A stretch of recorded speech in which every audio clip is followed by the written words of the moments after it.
Hey, hi, and howdy, everyone. Patch 10.14 is hitting the rift as we cross the halfway point of most professional leagues' summer splits. World's coming pretty soon, so it's time to settle into the end-of-year meta.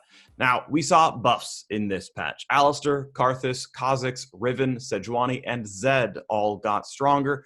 We also saw nerfs, of course we did. It was Ezreal, Pyke, Trundle, Varus, Volibear, and Wukong who all got weaker.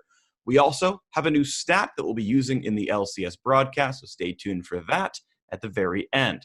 Now, the biggest winner here of the patch by far is Karthus. Absolutely massive buffs all around. 22 more health, 10 more move speed, a ton more damage on Lay Waste, more reliable damage on Defile, whose mana recovery also now works while the ability is toggled on. It's so many buffs I can barely fit them into one single sentence. Karthus is the new king of League of Legends, and if teams are not scrimming with him across several roles right away, then shame on them for not keeping up with the game. He is viable in top, mid, bottom, and jungle. My personal favorites are actually bottom and jungle. That said, we'll see how it goes where they actually want to play him, because any lane works. Karthus is very, very good. Next up is Kha'zix, and it's not a champion we usually see a ton of in pro play, but a 10% bump to his isolated Q damage ends up being really, really meaningful, especially considering it is his primary jungle clearing and champion killing tool. Kha'zix is certifiably strong right now. That said, playing him in pro requires a new look to team compositions. You need an assassin in the jungle, which is a new look for sure. Yes, a lot of teams are playing aggressive junglers who prioritize their own farm. That's happening already, but an assassin is different. That said, maybe Kanavi on JD Gaming or Blabber on Cloud9 brings something out like that. Who knows? We'll see what happens. Next up, Zed, Riven, and Alistar all got moderate buffs, and even though we did see some Riven in LCS on Sunday, I'm not really expecting a whole lot here. Alistar probably slots in as a viable support tank, so his stock may rise, but I'm not expecting him above Thresh, Nautilus, or Set, so probably still a situational pick. I think Zed is pretty unlikely overall. Now, finally, we have Sejuani for buffs. 15 flat damage on her stun and a functionally meaningless cooldown buff in the early game means that she's technically stronger, but not really any different from the champion she was last patch. She was effectively unplayed before across televised leagues, and she's probably going to remain that way. Now, she is in a reasonable spot for solo queue, but the question is whether or not teams want engaged tanks in the jungle because they're not playing them very much right now. For most teams, that answer is no, but if they want one, Sejuani is a viable option.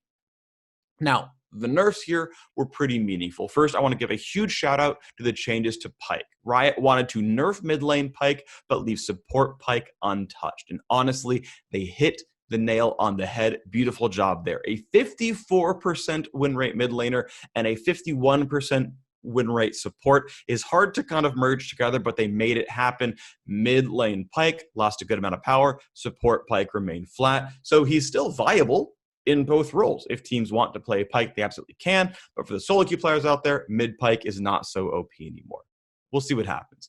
Now, the global #1 champion in Varus, the #2 global champion in Volibear, as well as Ezreal, Trundle, and Wukong were professional mainstays, and they all received nerfs. So let's talk about them. Finally, the second round of meaningful nerfs on Varus is here. I'm happy to see them because, man, this champion was basically 100% pick ban across all the dominant leagues, so it's finally there. Huge nerf to his early game spell damage. His Q damage is down by a ton. His E damage is down by a ton in the early game as well. He is objectively weak in solo queue, and unless teams really, really, really want a poke champion down in the bot lane who's not named Ezreal, probably shouldn't be picking Varus anymore. I think Varus is dead and gone, and teams who cling on to it are just, well, they're just clingy. They should move on. Find someone better for you, okay? Maybe next week. Either way, Volibear was also taking up a ton of space in Champion Select. Nearly every time he's been there in pick and ban, he's been dropped down several pegs. Now, the changes were primarily aimed at jungle, and rightly so. Reduces his sustain against jungle monsters, and nerfing his base attack speed also slows down his jungle clear. Definitely some impactful stuff. That also means it affects his top lane brawling in any longer duration trade. Now, the nerfs seem pretty well aimed. Volibear is still strong, maybe just a little too strong, but honestly in a pretty healthy spot overall. Was better in jungle, was dropped down more in jungle. He is viable in pro, but probably not 87% pick and ban strong, which is a good thing. Next up, Ezreal's Arcane Shift cooldown took a solid hit this patch, but it's worth noting that pro play was already starting to value Ashe over Ezreal, so probably could have done without this set of nerfs. That said, he was still a top 4 pick overall.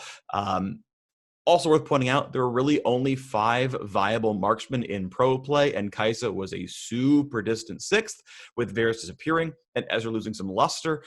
Aphelios gets to go right back to number 1. So congratulations. We've went one whole patch without Aphelios being number 1, but he's back. Either way, though, Ashe is probably earning the number 2 spot this patch with that sort of gaping hole of chance like being left open. We'll see what the rest of it rounds out to be. Trundle was the number 3 jungler of the patch behind Volibear and Lee Sin. Losing some early attack speed on his frozen domain means Trundle has a slower clear and worse dueling for most of the game, which drops him very slightly in overall power, but it's a pretty small change, so he's overall quite viable still. Finally, Wukong lost 20% of the knockup duration on Cyclone. Now, he was always a flexible top jungle and even bot laner with a higher pro play presence overall than either Graves or Azir. Strong champ overall. I don't think he absolutely needed nerfs, but he was definitely on the strong side, so taking out a bit of power is defensible. Now, he still lands in a balanced spot overall. It's just a question now if teams want Wukong or if they just want an OP champion. If they want Wukong, they can still pick him. He's fine.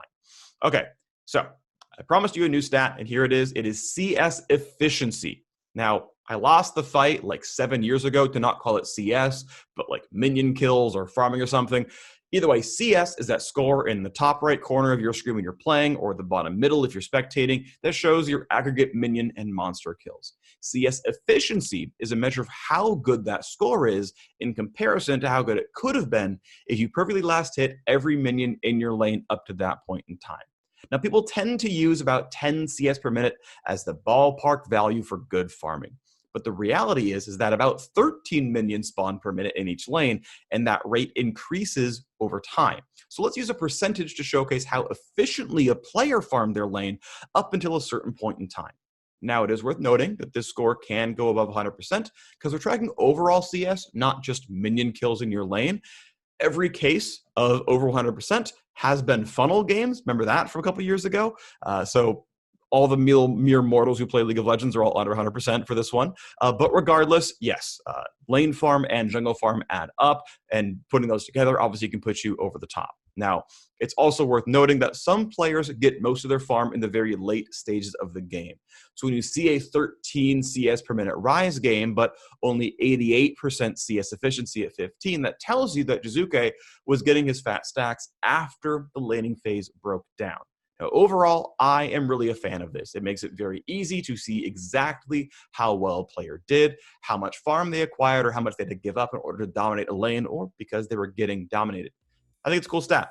That's it for this episode of The Phreak Show. As always, thank you for watching, and we'll be back right before Week 8 of the LCS. See you then.